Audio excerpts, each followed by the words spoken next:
समन्ता चक्रवालेषु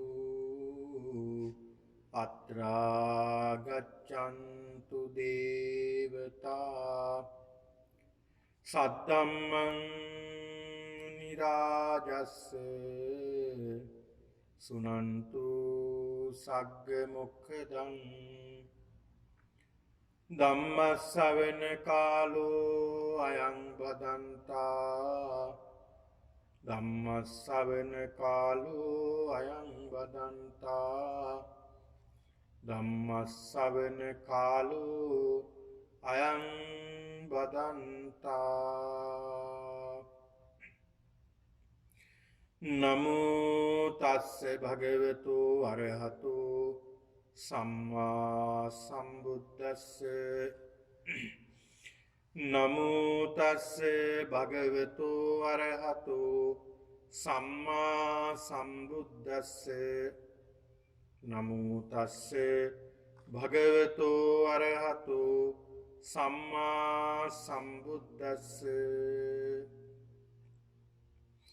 යථාපි බමරෝ පුප්පං වන්න ගන්ධං අහේතයං ඵලේති රසමාදාය ඊවං ගාමි මුනිචරේති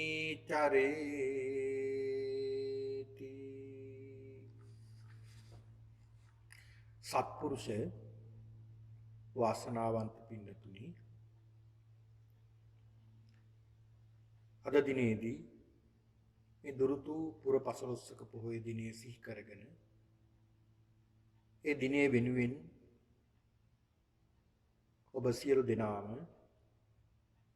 ඔබේ විහාරස්ථානයේ පවත්වනු ලබන මේ සිල් වැඩසටහනටයි මේ සියලු දෙනාම සම්බන්ධ වී සිටින්නේ. බොහොම ශ්‍රද්ධාවෙන් ගෞරවයෙන් යුක්තව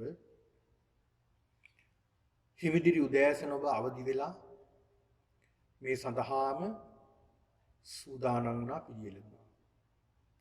බොහොම ශ්‍රද්ධාවෙන් යුක්තවයි ඔබ මේ පෙහෙවත් සමාදන් වෙන්නේ. මේ පින්නතුන් අද මේ වැඩසටහන සම්බන්ධ වෙන්නේ බොහොම ශ්‍රද්ධාවෙන්. ඒක නිසා මේ වැඩසටහන මේ කාල පරිච්ඡේදයේ මෙහෙම හරි අපිට සිද්ධ කරගන්න ලැබෙන එක ලොකු වාසනාවක්. බලන්න මොනතරම් වාසනාවක්ද පින්නතුනි. ඔබ කොහෙ ගියත් මේ ධර්මයේ දියුණු කරගන්න අවස්ථාව සැලසලා තිබෙනවා. ඒක නිසා ඔබ සැබවින්ම පින්වන්තයි. ඔබ අපි සියලු දෙනාම විශේෂයෙන්ම පෙර සසරේ මහා කුසලයක් කරගෙන තිබෙනවා. බලන්න. දැන් අපි අර කියමනක් තියෙනෝනේ. ගියාත් අපි දන් දීලා තියෙනවා නම් ගලක හිටියත් කන්න හම්බ වෙනවා කියලා. ආන් ඒ වගේ වැඩක් තමයි මේකත්. මොකක්ද? දැන් ඔබ මේ වගේ රටකට ඇවිල්ලා සමහරු මේ රටවල් වලට එන්න පෙර කල්පනා කරනවා ලංකාවේ බොහෝම දැහැමිව ජීවත් වුණ පිරිස් පන්සලත් එක්කලා බණ දහමත් එක්කලා කටයුතු කරන අය මේ ස්ථාන වලට මේ රටවල් වලට එනකොට කල්පනා කරනවා අනේ අපිට පන්සල අතාරින්න වෙනවා අපිට මේ පන්සල් තියෙයිද දන්නේ නැහැ. පන්සලේ අපිට වැඩසටහන් තියෙයිද දන්නේ නැහැ. අපිට බණ භාවනාවක්වත් කරගන්න ධර්මයේ දියුණු කරගන්න අපිට මේ ධර්මයට යොමු වෙන්න අපිට අවස්ථාවක් ලැබෙයිද දන්නේ නැහැ නේද කියලා තමයි මේ රටවල් වලට පය තියන්නේ. එහෙම සමහරුත් අපිට මෙහිදී සඳහන් කරලා තියෙනවා නේ හාමුදුරුවනේ අපි හිතාගෙන හිටියේ මේ රටවල් වලට එනකොට අපිට මේ ධර්මයේ දිනු කරගන්න ධර්මයේ නැඹුරු වෙන්නට අපිට අවස්ථාවක් නැති වෙයිදෝ කියලා හරි දුකින් හිටියේ. නමුත් මෙහෙට ආවට පස්සේ තමයි තේරුනේ ලංකාවට වැඩිය බොහොම ලස්සනට මේ වැඩසටහන් සිද්ධ වෙනවා. අපිට ධර්මයේ දිනු කරගන්න අවස්ථාවක් සැලසීලා තියෙනවනේ කියලා. ඉතින් ඒක පින්වන්ත පුණ්‍යවන්තකමක් නෙමෙයිද පින්නතුනි. ඒක සැබෑම පුණ්‍යවන්තකමක්. අර කාරණාවේ මේ කාරණාවේ පොඩ්ඩක් ගලපලා බලන්න. ගලක හිටියත් අපි පෙර සසරේ දන් දීලා තියෙනවා නම් ගලක හිටියත් කෑම ලැබෙනවා වගේ තමයි අපි පෙර සසරේ පින් කරලා තියෙනවා ධර්මයේ දියුණු කරගන්න. පෙර අපි පෙරුම් පුරලා තියෙනවා මේ ධර්මයේ වෙනුවෙන්. මේ භවයේත් බලන්න කොහෙ ගියත් මේ ධර්මයේ දියුණු කරගන්න අවස්ථාව සැලසීලා තියෙනවා. ඉතින් ඒක නිසා පින්නතුනි. ඒක ලොකු වාසනාවක්. ඔබ සුවිශේෂී පිරිසක් කියලා සඳහන් කරන්නේ ඒකයි. සුවිශේෂී පිරිසක්. ඒක නිසා ඒ වාසනාවන්ත මේ කාල පරිච්ඡේදයෙන් එහෙම නැත්නම් මේ කාලයෙන් ඔබ බොහෝ ප්‍රයෝජන ලබා ගන්නට ඕනේ. නිකර්ණේ කාලය අපි ගත කරන්න හොඳ නැහැ. මේ කාලයේ පින්නතුනි වේගින් ගත වෙනවා. දැන් අපි දසධම්ම සූත්‍රයේ සඳහන් කළානේ. ඒකේ තියෙනවනේ මේ කාලයේ වේගින් දිවා රාත්‍රී ගත වෙනවා කියලා. තව ටිකෙන් රාත්‍රිය.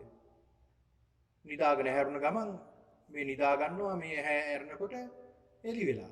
ආය දවසක්. පාන වේගින් ගත වෙනෝනේ.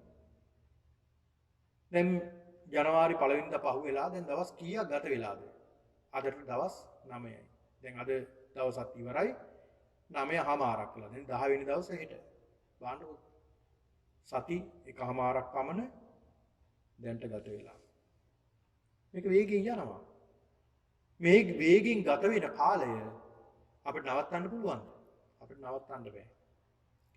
හැබැයි මේ කාලයෙන් අපි මේ ගත වෙන සෑම තප්පරයකින්ම විනාඩියකින්ම අපිට පුළුවන් තමන්ගේ ජීවිතේ ලෞකික ආධ්‍යාත්මික දියුණුව ඇති කරගන්න කටයුතු කරන්න. ඉතින් අවාසනාවකට බොහෝම සුළුතරයයි ඒ ගැන හොඳ කල්පනා කරලා කටයුතු කරන්නේ. බලන්න මොනතරම් දියුණු වෙන්න අවස්ථාවක් තියෙනවද මේ ලෞකික වශයෙන් මම මේ කියන්නේ. ලෞකික දියුණුවක් විහි ජීවිතේ ලෞකිකව දියුණු වෙන්න කොච්චර අවස්ථා තියෙනවද? ඇයි අපි ඒ ගැන හිතන්නේ නැත්තේ?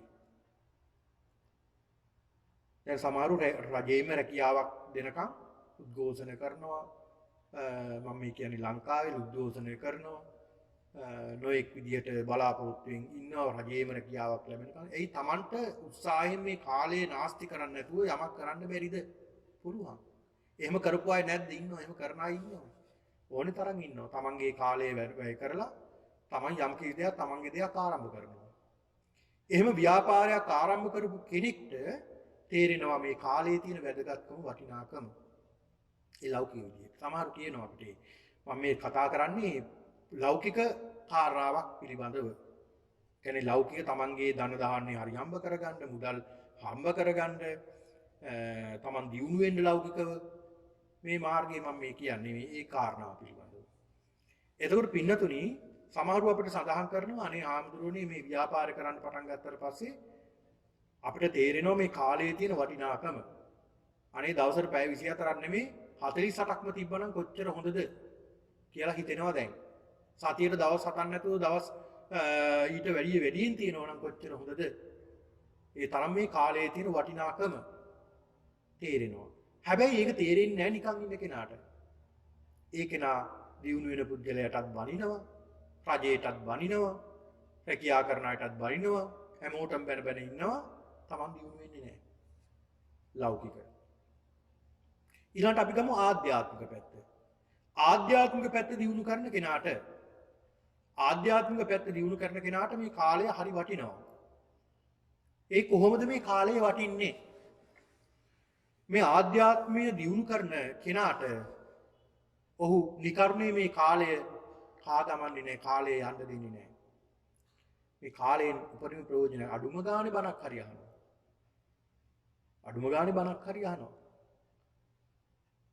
බණක් හරි අහනවා. සමහරුන්ට බණක් අහන්න වෙලාවක් නැත්නම් අඩු ගානේ වැඩක් වලක් කර ඉන්න වෙලාවක හරි බණ ටික දාලා ඒකට සවම්පත් යොමු කරලා බණ ටිකක් අහනවා.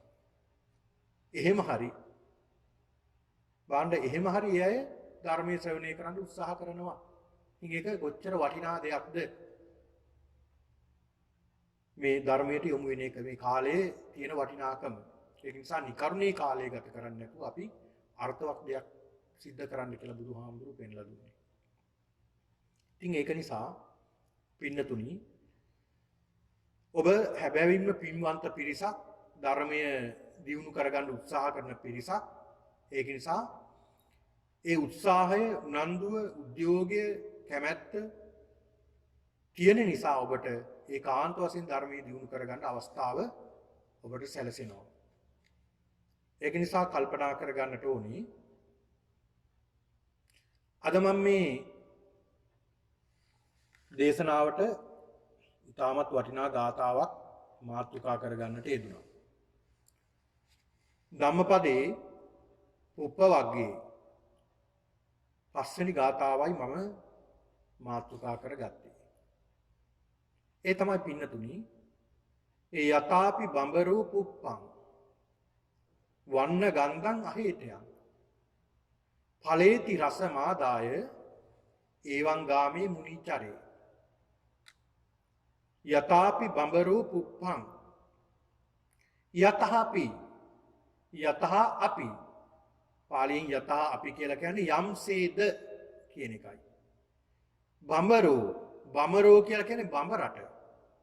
පාලියෙන් බඹරෝ කියලා කියන්නේ බඹ රට කියන නමක්. පුප්පං කියන්නේ මල. පුප්පං කියන්නේ මල. වන්න ගන්ධං. ඒතර වචන දෙකක් පාලියෙන්. වන්න ගන්ධ වර්ණය සහ සුවඳ. අහේටයන් කියන්නේ විනාශ කරන්නේ නැහැ කියන එකයි. ඵලේති රසමාදාය. රසමාදාය. ඒ කියන්නේ ඒ මලයේ තියෙන රස අරගන්නවා. ඒවංගාමි මුනිචරේ. ඒතර මේක තේරුම් පින්නතුනි, යම්සේ බමරා මලට දැන් මලට වහන්නේ මලේ මොනවා ගන්නද? රේණු ගන්න, පැණි ගන්න. හැබැයි මේ බඹරා මේ මලට වහලා මේ මලේ රේණු ගන්නකොට මේ මල් කඩලා පොඩි කරලා කුඩු කරලා කොම් විනාශ කළා තල්ලා පොඩි කරලා නෙමෙයි ඒවා ගන්නෙ. දැන් සමහරු එහෙමනේ. දැන් උදාහරණයක් විදිහට අපි හිතමුකෝ.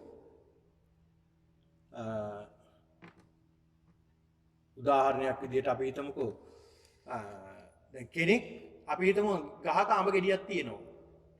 ඒ කියන්නේ අඹ ගොඩාක් හැදිලා තියෙනවා. එක ගෙඩියක් තියෙනවා හරි ඉදිලා. ඒ ගහේ බොහොම ඉදිච්ච ගෙඩියක් තියෙනවා. මේක දැන් අපි කඩා ගන්න ඕනේ. අපි මොකද කරන්නේ? අපි කරන්නේ පොල්ලක් අරගෙන හතර පැත්තටම ගහනවා. ගහනකොට මොකද වෙන්නේ? අර ගෙඩිය නෙමෙයි කැඩෙන්නේ. වටේම තියෙන අනිත් පුංචි ගෙඩි කැඩෙනවා. පැහිච්ච නැති ගෙඩි කැඩෙනවා. මල් ඔක්කොම කැඩිලා විනාශ වෙනවා. ඒවත් විනාශ වෙලා 7-8 සැරයක් 10-12 සැරයක් පොල්ලෙන් ගහනකොට තමයි අවසානට අර ගෙඩිය වැටෙන්නේ. එතකොට අපි මේ ගෙඩිය අර ඉදුණ ගෙඩිය අපි කඩා ගන්න අපි මොනතරම් ගෙඩි ප්‍රමාණයක් විනාශ කරනවද? මොනතරම් ගෙඩි ප්‍රමාණයක් අපි අපතේ අරිනවද? ඇයි අපිට මේක කෙක්කක් ආදායෙන් ගෙඩියක් කඩා ගන්න එපා කියන එක නෙමෙයි මේකෙන් කියන්නේ. ඇයි අපිට ඊට වඩා උපක්‍රමයක් යොදලා අනිත් ගෙඩි වලට හානියක් වෙන්නේ නැති වෙන්න ඇයි අපිට මේ ගෙඩිය නිලා ගන්න බැරි, කඩා ගන්න බැරි? ඔන්න බලන්න.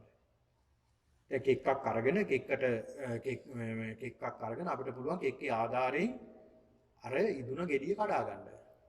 අනිත් දේවල් වලට හානියක් නොවෙන්න. දැන් අර විදියට කරනවනේ මේ පුද්ගලයා අනුන් ගැන හිතන කෙනෙක්ද? නෑ. එයා ආත්මාර්ථකාමී. ඇත්තටම එහෙම ආත්මාර්ථකාමී අයගේ ලක්ෂණය තමයි බොහෝ දුරට ඒක. ඒ අයගේ ලක්ෂණය පෙන්눔 කරන එක අවස්ථාවක්. ඉතින් අපි දක්ෂ වෙන්න ඕනේ අනිත් දේවල් වලට හානියක් නොවි Tamanට අවශ්‍ය දේ සිද්ධ කරගන්න. මේකට හොඳ උදාහරණයක් මේ ගාථාවෙන් අපිට පෙන්වලා දෙන්නේ. ඒ යතාපි බඹරෝ පුප්පං වන්න ගන්ධං අහේටයන්. බඹරා යම්සේ මලේ වර්ණයත් සුවඳත් විනාශ කරන්නේ නැතුව මේ මලේ තියෙන රේණු ගන්නවා, පැණි උරාගෙන යනවා. මලට හානියක් කරන්නේ නැහැ. ඒ වගේ ඵලේති රසම ඵලයයි රසයයි අරගන්නවා මේ බඹරා. ඒ වගේ තමයි ඒවංගාමී මුනිචරය. භික්ෂුවත් ගමේ හැසිරෙන්නට ඕනේ එහෙමයි කියලා බුදුහාමුදුරු පෙන්ලා දුන්නා. භික්ෂුවක් හැසිරෙන්න ඕනේ අන්නේ විදියටයි කියලා බුදුහාමුදුරු පෙන්ලා දුන්නා. මේ ගාථා රත්නයේ මේ ධම්මපදයේ එන ගාථා රත්නයක් මේ ගාථා රත්නේට දේශනා කරන්න එක්තරා හේතුවක් නිසායි බුදුහාමුදුරුවෝ දේශනා කළේ. ඒ පින්නතුනි බුදුරජාණන් වහන්සේ කාලේ හිටියා එක්තරා බමුණෙක්. මේ බමුණා බොහෝම ධනවත් කෙනෙක්. බොහෝ ධනවත් කෙනෙක්. හැබැයි මේ බමුණා කොච්චර ධනවත් වුණත් බොහෝ ලෝභ කෙනෙක්. මච්චරිය කෝසිය සිටුවරයෙක් මෙයා. මසුරු සිටුවරයෙක් මේ. මේ සිටුවරයා මේ ගාථාව දේශනා කරන්න බුදුහාමුදුරුවෝ දේශනා කරන්න හේතුවයි මම මේ සඳහන් කරන්නේ. මේ සිටුවරයා දවසක් රජමාලිගාවට යනවා රජ සේවයට. මේ ගිහිල්ලා එනකොට දැක්කා පාර අයිනේ එක්තරා සිඟන්නෙක් මේ යාචකෙක් කැවුම් පුව කියලා කියන්නේ. කැවුම් පුව කියලා කියන්නේ මේ කැවුම් ගෙඩියක් කියලා හිතමු අපි. කැවුම් ගෙඩියක් පොල් කැවුමක් වගේ කැවුම් ගෙඩියක් බොහොම රස කර කනවා. හැබැයි මේ සිටුවරයා මේ මච්චරිය කෝසියේ සිටුවරයා ගෙදර හිටියට කැවුම් ගෙඩියක්වත් කන්න සල්ලි වියදම් කරන්නේ නැහැ. තමන්ගේ බිරිඳට උයන්ඩ හාල් ටික දෙන්නේ කැඩුන හාල් දෙන්නේ. හොඳ හාල් දෙන්නේ නැහැ. කැඩිච්ච හාල් ටිකක් තමයි දෙන්නේ උයන්ඩ. ඒකත් මැනලා. මැනලා හරියට ගානට දෙන්නේ. ඉතින් එහෙම අය අදත් ඉන්නවා. සල්ලි තියෙනවා හැබැයි සැප විඳින්න පින් කරලා නැහැ. සල්ලි ලබා ගන්න පින් කරලා තියෙන හැබැයි ඒ වගේ සැප විඳින්න පින් කරලා නැති අය. දැන් සමහරව අපි දැකලා තියෙනවා එහෙම අය. මේ සල්ලි ගොඩවල් වල ජීවත් වෙන්නේ හැබැයි යන්නේ පයින් බස් එකේ. එහෙම නැත්නම් පුංචි බයිසිකලයක් අරන් ඒක තමයි මේ ඕන තරම් යාන වාහන ගන්න සල්ලි තියෙනවා. හැබැයි සල්ලි එච්චර නැති අය ඉන්නවා. තියෙන සල්ලි තියෙන මුදල් වියදම් කරලා සැපසේ ජීවත් වෙනවා. ඒකටත් පිනක් තියෙන්න ඕනනේ. සල්ලි තියෙනවා හැබැයි ඒවා පරිහරණය කරන්න වාසනාවක් නැහැ. සමහරු සල්ලි තියෙනවා ඒවා පරිහරණය කරන්නත් වාසනාවක් තියෙනවා. සල්ලි ලබා ගන්නත් වාසනාවක් තියෙනවා. සැප සම්පත් විඳින්නත් වාසනාවක් තියෙනවා. සැප සම්පත් ලැබෙනවා විඳින්නත් ලැබෙන්නත් වාසනාවක් තියෙන්න ඕන. ඒ වගේ පරිහරණය කරන්නත් වාසනාවක් තියෙන්න ඕන. මේ බමුණා සැප සම්පත් තියෙනවා පරිහරණය කරන්නේ නැහැ. කොහොමද බලන්න. එදා මේ බමුණා මේ සිටුවරයා ගෙදර ආව බොහොම ආසාවෙන්. ඇවිල්ලා තට්ටු හතක මාලිගාවක් තියෙන්නේ. උඩු යහන්ට ගිහිල්ලා ඉතින් නිදාගත්තා බොහොම දුක් කල්පනා කරගෙන ඉන්නවා ඇඳට ගිහිල්ලා. ඉතින් කන්නේත් නැහැ බොන්නෙත් නැහැ කල්පනා කරගෙන ඉන්නවා. සිටුවරයාගේ දේවිය ඇවිල්ලා අහනවා සිටුතුමනි ඇයි මොකද මේ? ලෙඩක්වත්ද? නැහැ කියනවා. එහෙනම් මොකද කියලා අහනවා. කියන්නේ නැහැ. දැන් එන්න ඉතින් පඬුවන් ස්වභාවයට එනවා. දැන් සුදු මූණත් සුදු පැඩි වෙලා අපි කියන්නේ ඔය කයි කල්පනා කරන නිකන් මූණත් සුදු වෙලා නෙවා කියලා අපි කියනෝනේ ආන් ඒ වගේ. අහලා අවසානට කියනවා මොකක් හරි ආසාවක්වත් තියෙනවද මොකක් හරි දෙයක් ගැන. ඊට පස්සේ ඕම් අමාරුවෙන් කියනවා හරියට මේ අදහස මට කැවුම් ගෙඩියක් කන්න ඕනේ කියලා. ඉතින් මේ දේවිය කියනවා අනේ සිටුතුමනි ඉතින් ඇයි ඕක හිතේ තියාගෙන අපි කැවුම් හදලා මුළු නගරේටම ගමටම දෙමුකෝ. දීලා අපි කමු කියලා. ඊට පස්සේ කියනවා උඹට පිස්සුද? ගමේ මිනිස්සුන්ට මේ මිනිස්සුන්ට ආසාව තියෙන මටද? එහෙනම් ඉතින් අපේ මේ මාලිගාවේ වැඩ කරන අයට දීලා අපි හදාලා අපි කාලා ඒ අයටත් දෙමු කියලා. නුඹට පිස්සුද? නුඹට ඔල්මාදේද? ඒ අයට දෙන්නේ මොකටද?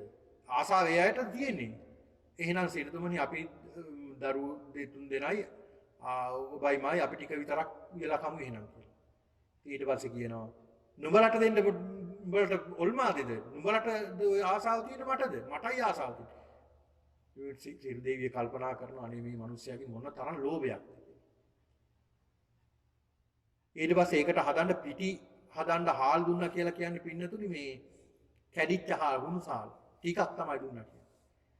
ඒ දීලා ඔක්කොම තමන්ගේ යට තට්ටුවේ ඉඳලා උඩ තට්ටුව වෙනකම්ම දොරවල් වහගෙන ගිහිල්ලා උඩ තට්ටුවේ 7 වෙනි මහලේ දොරවල් සියල්ල වහලා එක ජනේලයක් විතරක් ඇරලා තිබ්බ එළියේ ඉන්න. ඉතින් ගිහිල්ලා දැන් කැවුම් හදනවා. හදන කැවුම් දැන් කන්න බලාපොරොත්තු තමයි හදන්නේ. එහෙම හදාගෙන ඉන්නකොට තමයි බුදුරජාන් වහන්සේ ලෝකයේ දිහා බලනකොට බුදුහාමුදුරු දකිනවා මේ පුජ්‍යලගේ ලෝභකම. හැබැයි මේ භවයේ ලෝභ කළා ලෝභෙක් තමයි බොහොම ලෝභෙක් මසුරෙක්. හැබැයි මොහුගේ පෙර භවයක පින් කරලා තියෙනවා ඔහුගේ ඉන්ද්‍රියන් දියුණු කරලා දෙන්න අවස්ථාවක් සලසන්න පුළුවන්. පාදන්න පුළුවන්. ඒක නිසා බුදුහාමුදුරු පෙන්ලා දෙනවා කියනවා මේකට වැඩම කරන්න කියලා මුගලන් හාමුදුරුවන්ට. මුගලන් මහරහතන් වහන්සේ වඩිනවා 이르දියේ. ඊළා අහසේ පළක් බැඳගෙන වැඩ ඉන්නවට ජනේල ගාව. මේ සිටුවරය දකිනවා මේ භික්ෂුවක් ඉන්නවා මේ අහසේ පළක් බැඳගෙන. ඊට පස්සේ කියනවා ඔබ වහන්සේ අහසේ පළක් බැඳගෙන නෙමෙයි ඔගේ අහසේ ඇවිද්දත් මම කිසි දෙයක් දෙන්නේ නැහැ මෙහෙන් කිසි දෙයක් හම්බෙන්නේ නැහැ කියලා. ඊට පස්සේ ඇවිදින උන්වහන්සේ සක්මන් කරනවා. සක්මන් කෙරුවා තියා ගින්දර පිට කෙරුවත් කිසි දෙයක් දෙන්නේ නැහැ. ගින්දර පිට කරනවා. අවසාන දුමාරයක් යනවා. ඊට පස්සේ මේ සිටුවරයා කල්පනා කරනවා මේ ශ්‍රමණයාට නම් මොනවා කියලාවත් යවා ගන්න හම්බෙන්නේ නැහැ. ඒක නිසා ඔය පුංචි කැවුමක් අරගෙන දෙන්න කියලා. පුංචි කැවුමක්. හදපු පුංචි කැවුමක් හදලා දෙන්න කියලා. ඒක ගන්න හදනකොට පින්නතුනි අර ඔක්කොම කැවුම් ටික ඇලෙනවා එකට. ඊට පස්සේ මේකේ සඳහන් වෙනවා ඔය දෙන්න දෙපැත්තට අදිනවා මේ කැවුම් ගෙඩියක් වෙන් කරගන්න. කරගන්න බෑ මේ ඉර්ධියෙන් උන්වහන්සේගේ. ඉර්ධි බලය නිසා අවසානට කැවුම් කෑමේ ආසාවක් නැති වෙලා සියලු කැවුම් ටික පූජා කරනවා. ඊට පස්සේ කියනවා මට නෙමෙයි භාග්‍යවතුන් වහන්සේ වැඩ ඉන්නව පූජා කරන්න. ඒ භාග්‍යවතුන් වහන්සේ වැඩ ඉන්න තැනට මේ දෙන්න 이르දීන් උන්වහන්සේ වැඩම කරගෙන එක්කලා යනවා. ඒ ගිහිල්ලා මේ සිටුවරයාට කරුණු පහදලා දීලා මේ තෘෂ්ණාව නැති වෙන්න විදියට බුදුරජාණන් වහන්සේ ධර්මයේ දේශනා කළා. ඒ ධර්මයේ දේශනා කළා මේ සිටුවරයා බොහෝ පින්වන්ත කෙනෙක් දන් දෙන කෙනෙක් බවට පත් වුණා පරිවර්තනය කළා කියලා මේ කතාවේ සඳහන් වෙනවා. අන්න ඒ අවස්ථාවේ තමයි බුදුරජාණන් වහන්සේ දේශනා කරන වික්ෂුන් වහන්සේලා කතා බහ කරනවා බලන්නකො මේ මුගලන් මහරහතන් වහන්සේගේ බලය නේද කොච්චර බලයක් උන්වහන්සේ මෙන්න මේ විදිහට තමයි කටයුතු කළේ කියලා වික්ෂුන් වහන්සේලා කතා කරනවා. ඒක අහු බුදුරජාණන් වහන්සේ වික්ෂුන් වහන්සේලාට දේශනා කරන මේ ගාථාව යතාපි බඹරෝ පුප්පං වන්න ගන්තං අහේටයන්. ඵලේති රසමාදා ඒවං ගාමී මුනිතරි. හරියට බඹරා මලෙන් රොම් ගන්නවා වගේ මලට හානියක් නොකර ගමේ හැසිරෙනවා. දැන් උන්වහන්සේත් එහෙමනේ. උන්වහන්සේත් මේ සිටුවරයා පහදවගත්තු සිටුවරයාට හානියක් කරලා නෙමෙයි. සිටුවරයා තුලම තිබ්බ ශක්තියක් මතු කරලා තමයි දීලා තමයි බුදුරජාණන් වහන්සේ ළඟට එක්කලා ගියේ. බලන්න. අන්න ඒක නිසා අපි පින්නතුනි අපේ ජීවිතේත් මේක ලොකු ආදර්ශයකට ගන්න පුළුවන්. අපි දෙයක් කරනකොට අපි හොඳට හිතලා බලලා වැඩ කටයුතු කරන්න ඕනේ. හරියට මේ ගාථාවේ කියනවා වගේ. බලන්න. අද බලන්න මොන තරම් මේ ලෝකේ පිරිහිලා තියෙනවද මෙන්න මේ කාරණාව නිසා. මේ කාරණාව නිසා මොන තරම් මේ පිරිහිලා තියෙනවද මේ සමාජය. මේ සමාජය විතරක් මේ රටවල් පිරිහිලා නැද්ද? රටවල් පිරිහිලා තියෙනවා. ඇයි? මෙන්න මේ කාරණාව දන්නේ නැති නිසා. මේ කාරණාව අනුව කටයුතු කරන්නේ නැති නිසා. දෙයක් ගන්න යනකොට ඒ සියල්ල විනාශ කරලයි තමන්ගේ වැඩේ කරගන්නේ. දැන් කෙනෙක් වැඩක් කරන්න ගියාම යමක් කරන්න ගියාම අර සියල්ලම විනාශ කරලා තමයි තමන්ගේ වැඩේ කරගන්නේ. එතන ගන්න දෙයක් නැහැ. විනාශම කළා තමයි තමන්ගේ වැඩේ කරන්නේ. ආයතනයකට ගියත් ඒ ආයතනයේ සේවය කරන්න ගියත් සමහරු තමන්ගේ වැඩේ කරගන්න යනවා. අර සියලුම දේවල් විනාශ කළා හැමෝගෙම හිත විනාශ කරලා තමයි තමන්ගේ වැඩේ කරගෙන ඉන්නේ. අන්න බලන්න. මොනතරම් විනාශයක්ද ඒක. මේකට හොඳ ජාතක කතාවක් පින්නතුනි. ඔය ජාතක පොත් වහන්සේගේ ඇතුළත් වෙලා තියෙනවා. මේ ජාතක පොත් වහන්සේගේ මේ ජාතක කතා කියලා කියන්නේ පින්නතුනි අපි ඔබට පුළුවන් නම් කියවන්න මේ විවේකයක් තියෙන වෙලාවවල ජාතක පොත් වහන්සේ. හරි ලස්සනයි. හරි හොඳයි අපිට ලොකු ආදර්ශයක් ගන්න පුළුවන්. මේක සඳහන් කරලා තියෙනවා මාටින් වික්ටර්සිංහ සූරීන් සඳහන් කරලා තියෙනවා. එතුමා සඳහන් කරන මේ ජාතක පොත. ජාතක පොත එකපාරක් කියවන්න පුළුවන් නම් ඔන්න මතක තියාගන්න. ජාතක පොත එකපාරක් කියවන්න පුළුවන් නම් එකපාරක් මේ ජාතක පොත කියෙවොත් අවුරුදු 200ක් ජීවත් වෙලත් ලබා ගන්න බැරි අත්දැකීම් ලබා ගන්න පුළුවන් මේ ජාතක කතා පොත. එකවරක් කියවීමේ. මේක මාටින් වික්‍රමසිංහ සූරීන් සඳහන් කරන්නේ. ඔන්න බලන්න. ඒක නිසාම තමයි පින්නතුනි ඔය ශ්‍රී ලංකාවේ සිංහල ඉගෙන ගන්න සිංහල භාෂාව ඉගෙන ගන්න විශ්වවිද්‍යාලවල පවා මේ ජාතක පොත් වහන්සේ පවා නිර්දේශ කරලා තියෙනවා. මේ හරි වටිනවා. මේ විචාරිත මේ වගේ අපිට ගන්න තියෙන ආදර්ශ ගොඩයි. සමහර මේවායින් ගන්න ඒව නෙමෙයිනේ. ඌවා මොනවද? ඌවා කතා විතරයි. නිකන් තේරුම් ගන්න ඌවා බුදුහාමුදුරු දේශනා කළා ඒවද. ඒව නෙමෙයි. අපිට ගන්න දේවල් කොච්චර තියෙනවද වටිනා දේවල් මේ ජාතක පොත් වහන්සේගේ. ඊළඟට බලන්නකෝ සමහරුන්ට තියෙන දැන් සත්තු කතා කරුවද? සත්තු කොහොමද කතා කරන්නේ? ගන්න ඕන දේ නෙමෙයි ගන්නෙ. ගන්න ඕන දේ නෙමෙයි ගන්නෙ. අපි ගන්න ඕන දේ මේකෙන් කියවෙන දේ මොකක්ද කියලා. කියන්නේ මොකක්ද? මේ ජාතක කතාව තමයි පින්නතුනේ මේකට වටිනා ජාතක කතාවක් මේක. ගණ්ඩ තීන්දු කියන ජාතකය. ගණ්ඩ තීන්දු. මේක හරි ලස්සන ජාතක කතාවක් අපිට ලොකු ආදර්ශයක් ලබා ගන්න පුළුවන්. මේ කතාව පින්නතුනේ ඇත්තටම හරි වටිනවා මේ පාලකීන්ට. විශේෂයෙන්ම පාලකීන්ට.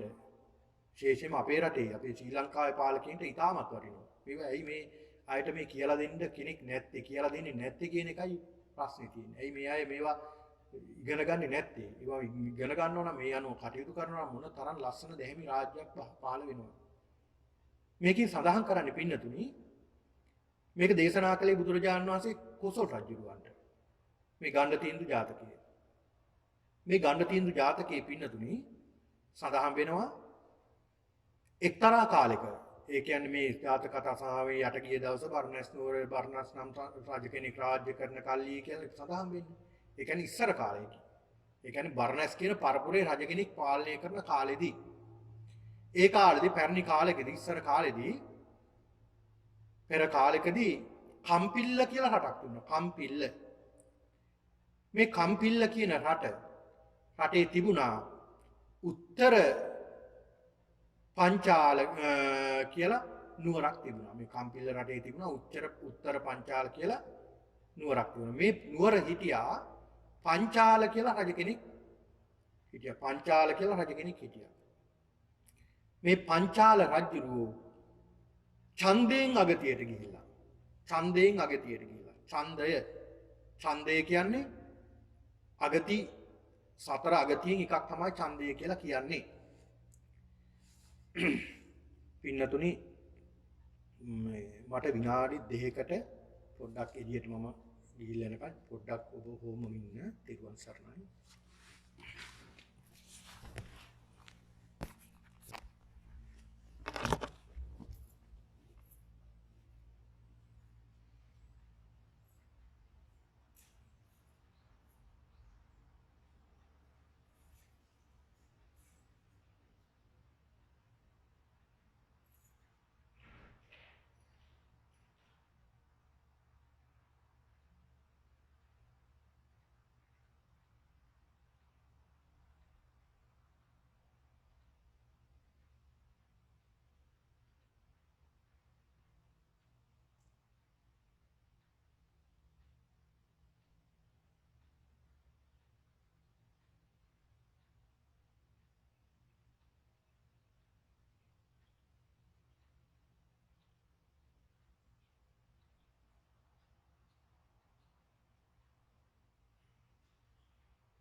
හොඳයි පින්නතුනි.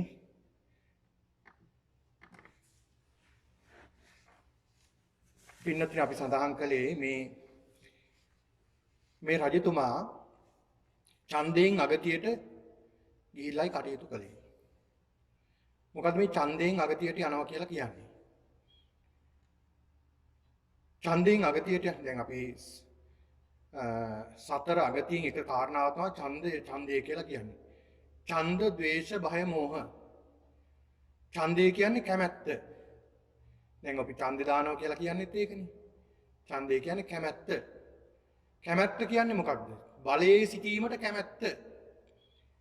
මේ බලයේ සිටීමට කැමැත්ත නිසා බොහෝ අකටයුතුකම් කරනවා. බොහෝ වැරදි වැඩ කරනවා. බලන්න දේශපාලඥයෝ මොනතරම් අකටයුතුකම් වැරදි කරනවද මේ බලයේ ඉන්නට, බලයේ රැඳෙන්නට මොනතරම් අකටයුතුකම් වැරදි සිද්ධ කරනවද මේ බලයේ රැඳෙන්නට? ගහකොළ විනාශ කරනවා, පරිසරය විනාශ කරනවා, සත්තු සිව්පාවන් නිර්දේව විදියට මරලා දානවා. මේ ඒ විතරක් නෙමෙයි මේ දුප්පත් මිනිස්සුන්ගේ, ජනතාවගේ නොඑක් විදියට බදු ගහමින්, බදු පටවමින් මිනිස්සු පීඩාවට පත් කරනවා. මේකට කියනවා ඡන්දය. මේ ඡන්දයෙන් අගතියටපත් වෙලා තමයි කටයුතු කළේ. දැන් මිනිස්සු බොහෝ දුකින් කල් ගත කරනවා මේ රජතුමාගේ මේ ක්‍රියාකලාපය. මෙහෙම ගත කරනකොට පින්නතුනි දවසක් මේ මාලිගාව අසල තියෙන ගැට තිඹිරි ගහක්. මේ ගැට තිඹිරි ගහේ බෝසතාණන් වහන්සේ දේවතාවක්, රුක්ෂ දේවතාවක් කියලා ඉපදලා හිටියා. ඒ අවස්ථාවේ මේ දෙවියන්ට හැමදාම හැම වසරකට සැරයක් පූජා පවත්වනවා. මේ දෙවියෝ කල්පනා කරනවා මේ රජතුමා බොහෝ අධාර්මිකවයි කටයුතු කරන්නේ. මේ රජතුමා නිසා රජතුමාගේ කරුණු කාරණා නොවිමසීම නිසා මේ රජතුමාගේ ඇමතිවරු අධාර්මික වෙලා. ඇමතිවරු නිසා රාජ්‍ය සේවකයෝ අධාර්මික වෙලා. මිනිස්සුන්ට බදු පටවනවා, බොහෝ දුක් විඳිනවා, දුක් ගැහැට විඳිනවා. ඒක නිසා මේ රජතුමාට මේක දැනුවත් කරන්න ඕනේ කියලා තමන් ඒ රජතුමාගේ සිරියාන් ගබඩාවලින් දෙවියෝ අහසේ මතුවලා මේ කාරණාව සඳහන් කරනවා. රජතුමනි, ඔබ ඡන්දයෙන් අගතියටපත් වෙලා සිටින්නේ. පිරිහිලා සිටින්නේ. ඔබේ රාජ්‍යයේ මිනිස්සු ඔබට හරියට දොස් කියනවා. ඒක නිසා ඒක විමසලා බලලා වැඩ කටයුතු කරන්න කියලා සඳහන් කරනවා මේ කාරණාව. දැහැමිව රාජ්‍ය කරන්න කියලා. මේක විමසන්න මේක ඇත්තක්ද කියලා බලා ගන්න මේ රජතුමා යනවා රාජ්‍ය තමන්ගේ ඇමතිවරුන්ට බාර දීලා වෙස් වලාගෙන තමන්ගේ පුරෝහිතයත් සමග යනවා නගරේ ගම් ගණන් වල ඇවිදගෙන යනවා මේ මිනිස්සු මොනවද කියන්නේ. අන්න බලන්න ඒකත් වටිනා දෙයක්.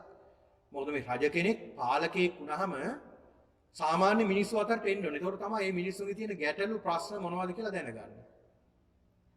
එයාගේ ගැටලු ප්‍රශ්න මොනවද කියලා දැනගන්නේ ඒ අය ගාවට ගියාම. ඒ අය ඇසුරු කළාම. දැන් කුසල් රජතුමා පින්නතුනි මේ කුසල් රජතුමාගේ එක සිරිතක් තිබුණා. මේ කුසල් රජතුමාව සඳහන් කරනවා මේ බුදුරජාණන් වහන්සේට ස්වාමීනි මම මේ බණ අහන්න එනවා. ඔබ වහන්සේ බණ දේශනා පිරිසට ධර්මයේ දේශනා කරන සමහර විට 1000 2000 3000 5000 10000 25000 ලක්ෂෙත් සමහර විට මිනිස්සු සෙනඟ පිළිලා ඉන්නවා. ඒ අතරට මම එනකොට මිනිස්සුන්ට හැඟීමක් ඇතිවෙනවා අනේ රජතුමාත් අපිත් එක්කලා බණ අහන්න ආවනේ කියලා මිනිස්සුන්ට ලොකු හැඟීමක් ඇති වෙනවා. අපේ රජුරුවත් අපිත් එක්කලා එකට බණ ඇහුවා කියලා මිනිස්සුන්ට ලොකු හැඟීමක් එනවා රජුරුව ගැන. ඒ විතරක් නෙමෙයි ස්වාමීනි මට ඊළඟට මිනිස්සුත් එක්කලා කතා බහ කරන්න ලැබෙනවා. මිනිස්සු එක්කලා කෙලින්ම කතා කරන්න ලැබුණා. මට වෙනදට මට තොරතුරු වෙන්නේ ඇමතිවරුන්ගේ හරයි. ඇමතිවරු ඇත්ත කියනවද බොරු කියනවද දන්නේ නැහැ. හැබැයි මේ අවස්ථාවල මිනිස්සුන්ගෙන් මේක දැනගන්න පුළුවන් ඇත්තක්ද බොරුවක්ද කියලා දැනගන්න පුළුවන්. අන්න බලන්න. කොච්චර වටිනවද මේ කාරණාව. ඒ නිසා මේ රජතුමත් පංචාල රජුමත් තමගේ පුරෝහිතය එක්කලා යනවා දැන් මේ ගමන. වෙස්වලාගෙන. ගමන යනකොට පින්නතුනි හරි ලස්සන සිදුවීම් ටිකක් දකින්න ලැබෙනවා. ලස්සන සිදුවීම් ටිකක් දකින්න ලැබෙනවා. මේ රජතුමාට මෙහෙම වෙන්නේ මේ රටවැසියෝ මේ විදිහට චෝදනා කරන්නේ රයිතුමා සතර අගතියෙන් පිරිහිච්ච හින්දා.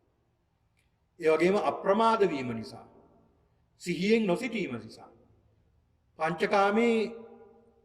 පංචකාමයේ ඇලුන නිසා.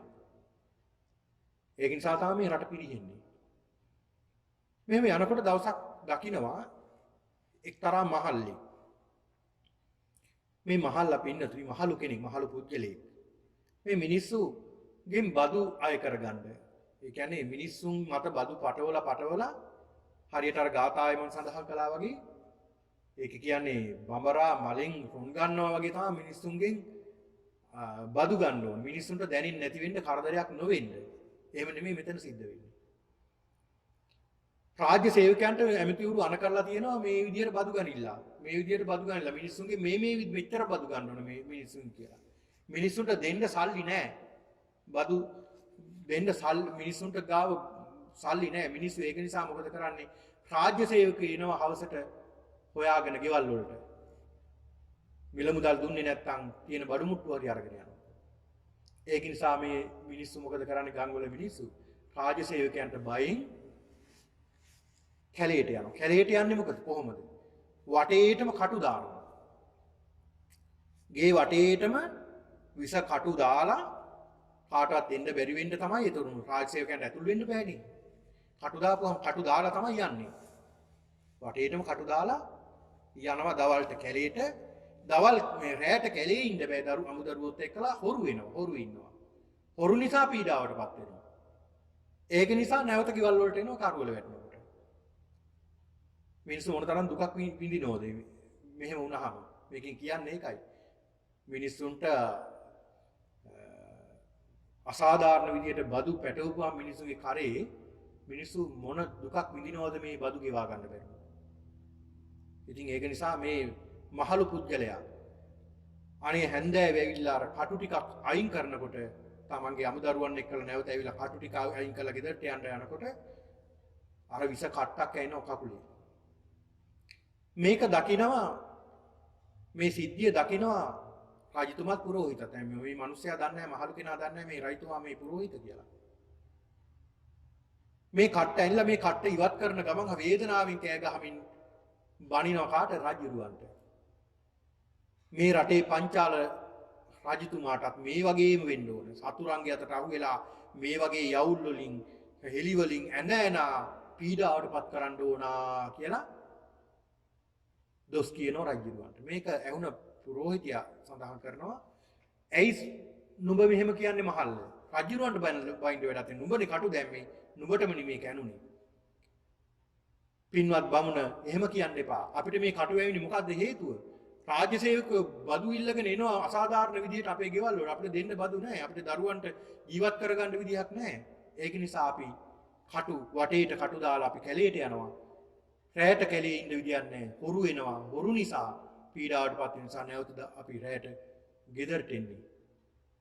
ආයි පාන්දර වෙනකොට යනවා කැලේට. අපි පුදුම දුකක් විඳින්නේ. ඒක නිසා මොකද්ද මේකට හේතුව? මේ රජතුමා නේද? රජතුමා විමසා බලා වැඩ කටයුතු කරන්නේ නැති නිසා නේද? මේ අසාධාරණ විදිහට බදු පැටවීම නිසා නේද මේ වෙලා තියෙන්නේ? ඒක නිසායි මම එහෙම දොස් කිව්වේ කියලා. ඊට පස්සේ රජතුමා කල්පනා කරනවා ඇත්ත තමයි මේ මිනිස්සු කියන්නේ කියලා. ආයෙත් යනවා. මෙහෙම යනකොට පින්නතුණි එක්තරා මහලු ස්ත්‍රියක් මේ ස්ත්‍රියට දරුවෝ දෙන්නෙක් ඉන්නවා. වැඩි වියපත් වුණ දියණියන් දෙදෙනෙක්. මේ දෙන්න ජීවත් කරවන්නේ මේ ස්ත්‍රිය ස්වාමි පුරුෂයා නැහැ. මේ ස්ත්‍රිය ජීවත් කරවන්නේ කැලේට ගිහිලා දර හොයා ගන්නවා. දර මිටි බැඳලා විකුණලා ඊළඟට පලා කඩාගෙන විකුණලා තමයි කොහොම හරි කීයක් හරි හොයාගෙන මේ එදා වේල ගැට ගහගන්නේ. දවසක් කැලේට ගිහිල්ලා පලා හොය ඉන්නකොට කැලේ දර හොයන ගමන් කකුල වැලක පැටිලා එහෙම වැටෙන ගමන් මුළු ඇඟේම වැලි ගෑවිලා බොහොම පීඩා විඳිනවා. මේ කාන්තාව නැගිටලා රජුරවන්ටයි බයින්නේ. එතනින්ත් අහනවා මේ බමුණ ඇයි නුඹ මේ රජුරවන්ට බැන්නේ? රජුරවන්ට බයින්න දෙයක් නෑ. නුඹ අතින්ම නෙමේ වරද්ද උනේ. සඳහන් කරනවා බමුණ අපිට මෙහෙම වෙන්නේ නෑ. අපි මේ අසාධාරණ විදියට මේ රාජපුරුෂය ඇවිල්ලා බදු අය කරනවා. අපිට මේවා ගෙවා ගන්න විදියක් නෑ. ඒක නිසා මේ තරම් දුක් විඳින්නේ ඒකයි. බොහෝම දුක් විඳින්නේ ඒකයි මේ දරුවෝ පරිස්සම් කරගන්න මේ බදු ගෙවාගෙන ඒක නිසා රජුරු මේ වගේම මේ රජුරුවන්ට මේ වගේ පීඩාවක් වෙන්න සතුරුන්ගේ අතට අහු වෙලා කියලා කිව්වේ. රජතුමා කල්පනා කරන මිනිස්සු ඇත්තම තමයි මේ කියන්නේ කියලා රජතුමා හොඳට ඒක හිතට ගන්නවා. ඊළඟ නැවතත් මෙහෙම යනකොට පින්නතුනි එක්තරා ගොවියෙක් හානවා. කුඹුර හාන ගමන් පාර දිහා බල බලා තමයි හාන්නේ. හාන ගමන් මේ සාලී කියලා ගොනෙක් ඉන්නවා. හිසි සාන මේ ඒක නගුලට බැඳලා තියෙන මේ ගොනාට අස්ථානයේ පහරක් ගහනවා. ඒ අස්ථානය කියන්නේ නිකරුණේ පහරක් ගහනවා මේ අනිත් පැත්ත බලාගෙන ඉන්න ගමන්. වැරදිලා තමයි ගහන්නේ. අන්තිමේට මේ ගොනා මොකද උනේ? සීවල පැටලිලා ගොනා එහෙම වැටලා කකුල කැඩෙනවා.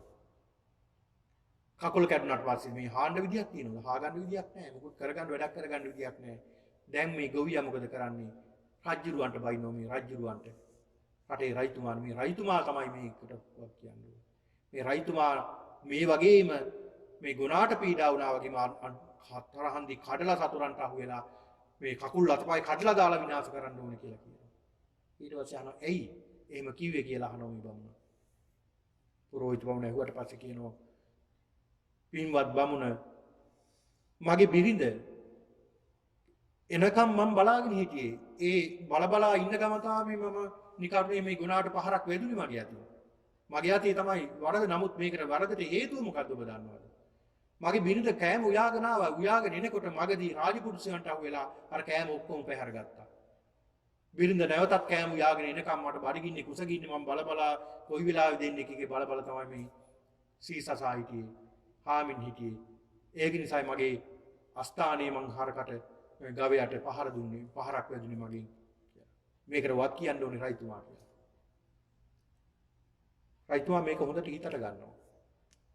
ඊළඟ එදා රාත්‍රියේ ස්ථානයක නැවතිලා අම්බලක නැවතිලා නැවත උදේ නැවතත් පිටත් වෙනෝ ආපහු එන්නේ. එනකොට පින්නතුනේ නැවතත් සිදුවීමක් දකිනවා. ඒ තමයි උදේම දෙනගෙන් කිරි දෝන ගොපල්ලෙක් ඉන්නවා.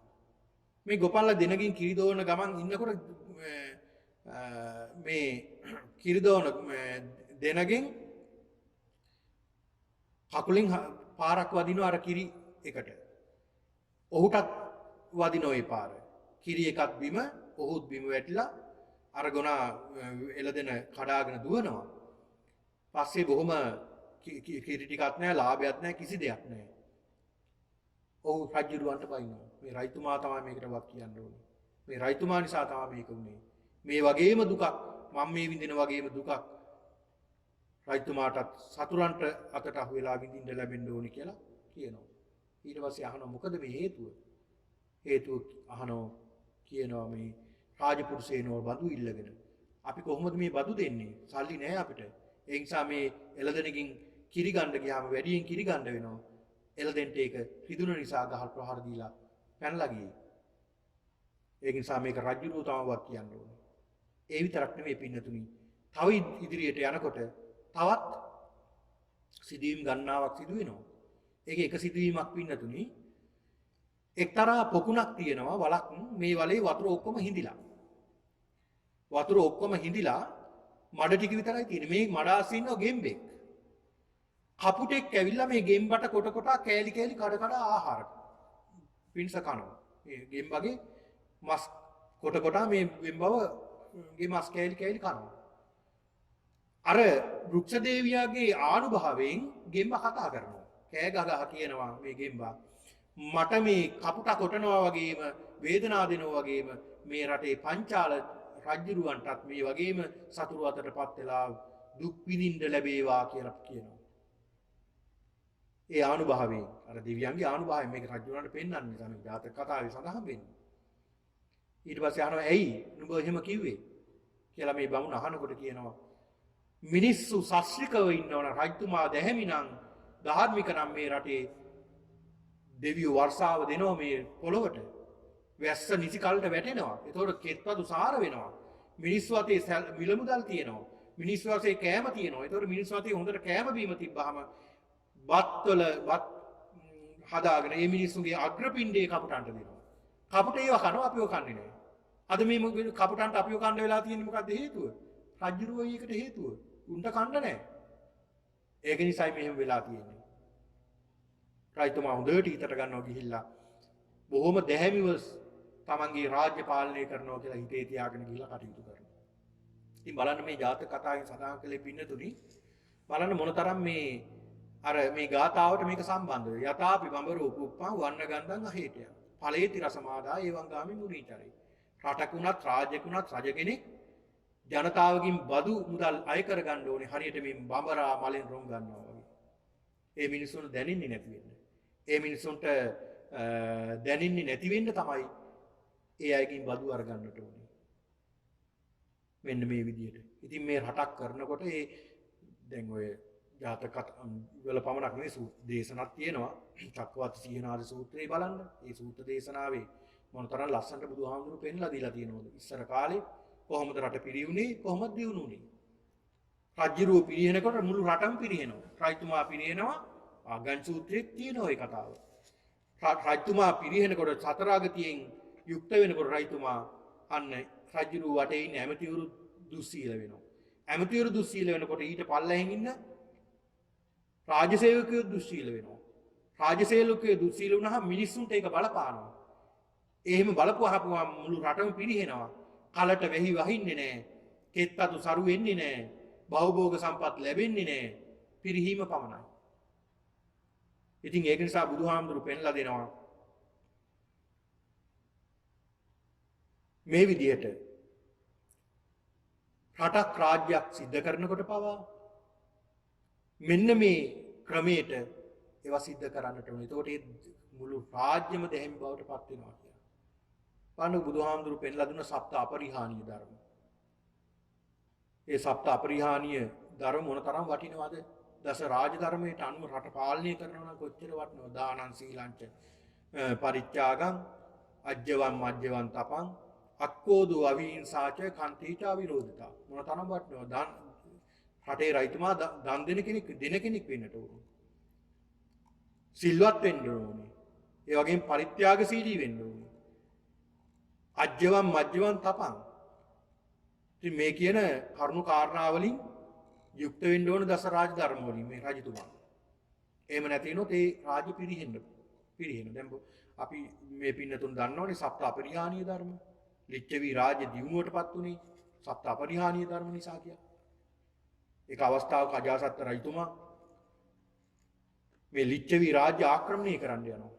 ආක්‍රමණය කරන්න යන්න පෙර ආතුව බුදුහාමුදුරන්ට ගිහිල්ලා මේක කියනවා අපි ආක්‍රමණය කරන්න යන්නේ කියලා. බුදුහාමුදුර කියන කවදාවත් ඒක කරන්න ලැබෙන්නේ නැහැ. හේතුව මොකද්ද? හේතුව තමයි අපරිහානීය ධර්ම හතක් රකින්නවා. ඒක නිසා කවදාවත් ඒ රාජ්‍ය අල්ලන්න බෑ. පින්නතුනි තැනක ස්ථානයක මේ අපරිහානීය ධර්ම හත තියෙනවනේ සමාජයක වේවා, සොසයිටි එකක වේවා, එහෙම නැත්නම් රටක වේවා, ජනපදයක වේවා මේ අපරිහානීය ධර්ම හත තියෙනවා නම් ඒක පිරිහෙන්නේ නැහැ. දියුණුවෙන් දියුණුවටපත් වෙනවා. දැන් බලන්නකෝ අපි සිංහල ජාතියක් විදිහට කොච්චර පිරිහිලාද? සමගියක් නැහැ. එකමුතුවක් නැහැ. දෙයක් කරන්න ගියාම තව කෙනෙක් කකුලෙන් අදිනවා. බලන්න වෙනත් ජාති මොනතරම් දියුණුවටපත් වෙනවද? එකමුතුකම නිසා. ඔන්න බලන්න මේ ලිච්ඡවි රාජ්‍ය කොච්චර අපිට ආදර්ශයක් දෙනවද? මේකේ තියෙන්නේ පින්නතුනි අපරිහානීය ධර්ම සමගිව රැස් වෙන්න ඕන. අපි දැන් බලන්න දැන් අපි අපේ රැස්වීමක පවා අපි හිතමුකෝ දායක සභාවක් තිබ්බා කියලා. නැත්නම් රැස්වීමක් තිබ්බා කියලා අපි එකතු වෙලා. අන්තිමේට මේ රැස්වීමට සතුටින් එනවා. සතුටින් ඇවිල්ලා මොකද වෙන්නේ? බැනාඩ ගහගෙන යනවා. සමහරවිට අපි මොකක් හරි සේවයක් කරන්න එනවා. ඒ ඇවිල්ලා එතන යන්නේ හිත රිද්දවගෙන. බොහෝ දෙනෙක් එක්කලා තරහ වෙලා යන්නේ. ඇයි මේ? මේවා නැති නිසා නේද? සමගිව රැස් වෙනවා. සමගිය විසිරෙනවා. සමගිය රැස් වෙන්නත් ඕනේ. සමගිය විසිරෙන්නත් ඕනේ. බලන්නකෝ අපිට තියෙන ලොකු ප්‍රශ්නයක් නේද? දායක සභාවක් තිබ්බා. වාද විවාද විතරයි. මොකක් හරි ප්‍රශ්නයක් ඉදිරියට ගන්නවා අරගෙන බොහෝ තැන්වල තමන්ගේ බොහෝම හිතවතුන් අවසානයේ තරහ වෙලා යන්නේ. දැන් බලන්නකෝ බෞද්ධ විදියට අපි මොන තැනද ඉන්නේ කියලා. දැන් සමහරු කියනවා බුදුහාමුදුරුවෝ ඉන්දියාවේ ඉපදුනේ කියලා කියන ඊට විරුද්ධ මතයක් බුදුහාමුදුරු ලංකාවේ ඉපදුනේ කියලා. දැන් මම දැක්කා ඊයේ පිරිසක් සඳහන් කරනවා මේ විදිහට මේ ලංකාවේ ඉපදුනා කියලා බුදුහාමුදුරු අහවල් තැන ඉපදුනා මෙහෙම බලන්න මතයක් නේ දැන් මේක ප්‍රශ්නයක් නේ. බෞද්ධයෝ අතරවත් අඩු ගානේ තියෙනවද එකමුතුවක්. මේ ඉතිහාසයෙන් සනාථ කරගත් තොරතුරු තියෙනකොට කොහොමද මෙහෙම කියන්නේ? ඉතින් ප්‍රශ්නයක් නේ. දැන් අපිට වැරදුනා කියමුකෝ එහෙනම් ඉන්දියාවටත් වර්ධින්න එපා. ඉන්දියානු ඉතිහාසයටත් වර්ධින්න එපා. අනිත් රටවල් වලටත් වර්ධින්න එපා. ඒ රටවල් වලට ධර්මයේ අරගෙන ගිහිලා තියෙනවා ඉන්දියාවේ.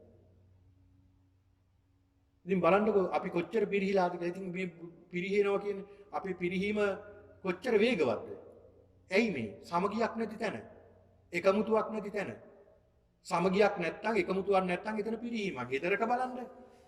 නිවසක සැමියා බිරිඳ දරුවෝ එකමුතුවක් නැත්තම් පිරිහෙනවා. එකමුතුවක් තියෙනවා නම් දියුණුවෙන් දියුණුවටපත් වෙනවා. සමාජයක වේවා රටක වේවා මොනතරම් වටිනා කාරණාද මේ? අපිට මේ ආදර්ශ වශයෙන් සපයන්නේ කොච්චර වටිනවද අපිට මේවා? හරි වටිනා කාරණා මේ. කොච්චර වටිනවද මේ කාරණා අපේ ජීවිතේට එකතු කරගන්න. දැන් බෞද්ධ විදියට අපි ඇත්තටම ඉතින් පරිහානියට ටික ටික යනවා අපේ බෞද්ධයෝ. පන්සල් දැන් බොහෝ ප්‍රමාණයක් වෙලා තියෙනවා ස්වාමින් වහන්සේලා නැහැ. ඇයි ඒ? ලංකාවේ මම කියන්නේ. ලංකාවේ ඉතින් ප්‍රශ්න ගැටලු පන්සලට ආම්දුරු කෙනෙක් ආපුවම ඒ ආම්දුරු පිරිසකට හොඳයි පිරිසකට නරකයි. ඒ ආම්දුරු ගිහලා තව ආම්දුරු කෙනෙක් ආපුවම ඒ පිරිසට හොඳයි තව පිරිසකට නරකයි.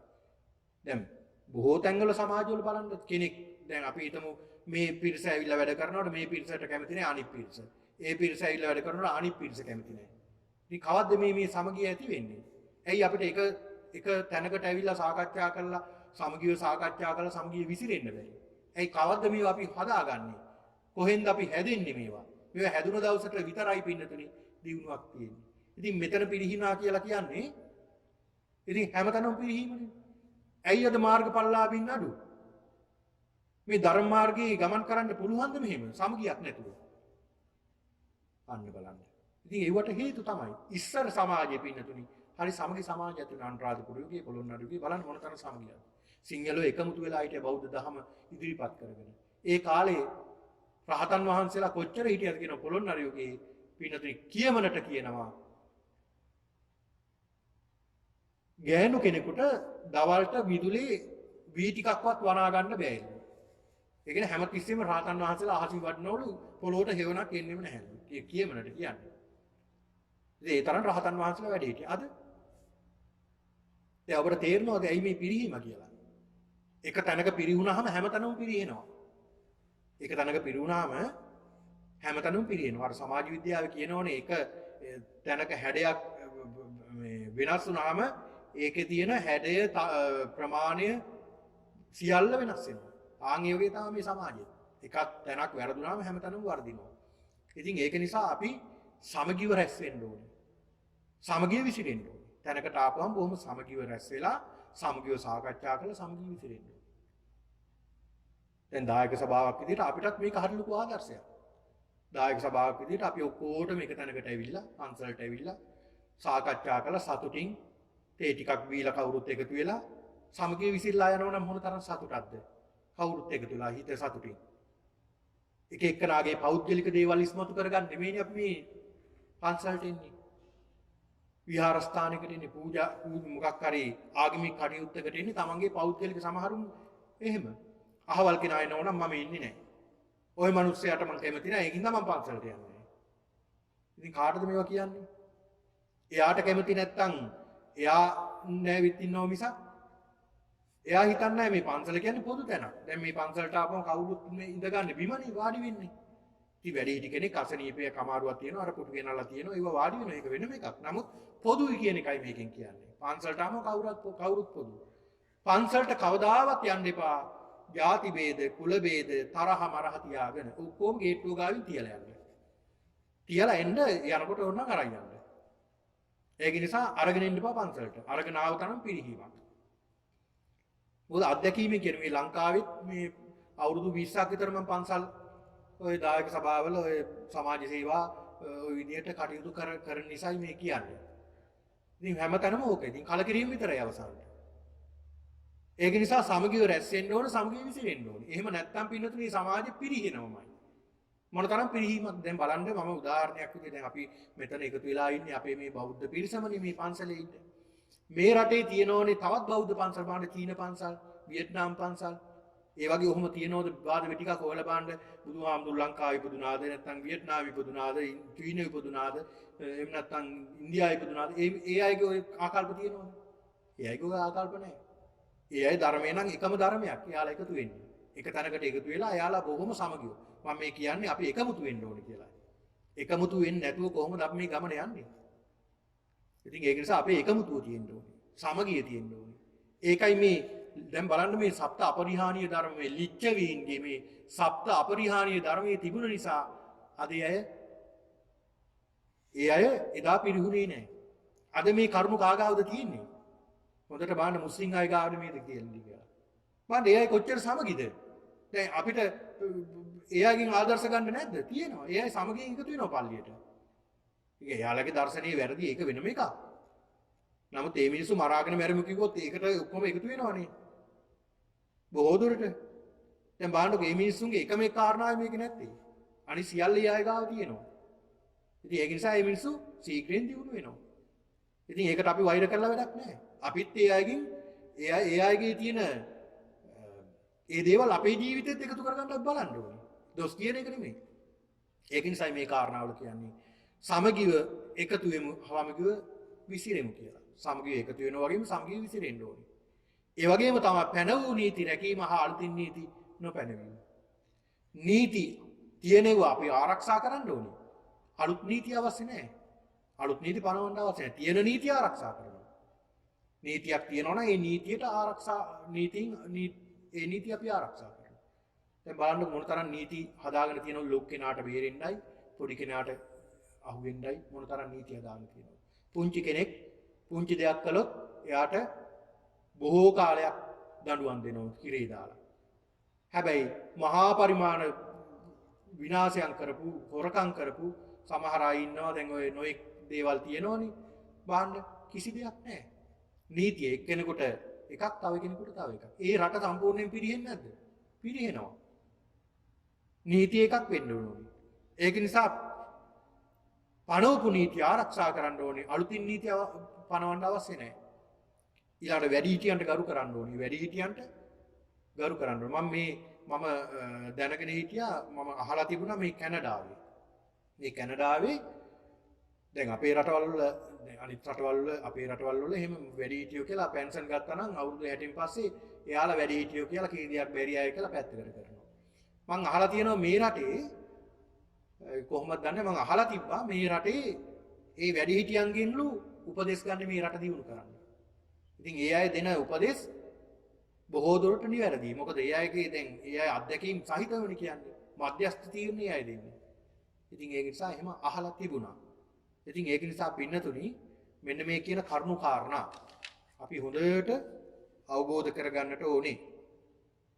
දැන් අපිට වේග කාලයක් එළඹිලායි තියෙන්නේ. අපි මේ සාකච්ඡාව ඉස්සරහට සිද්ධ කරගෙන යමු. හොඳයි එහෙනම් ඔබට ගිලම්පස වළඳන්න මේ කාලය තව පැය කාලක් තිබෙන හොඳයි. ත්‍රිවන් සරණයි සියලු දෙනා.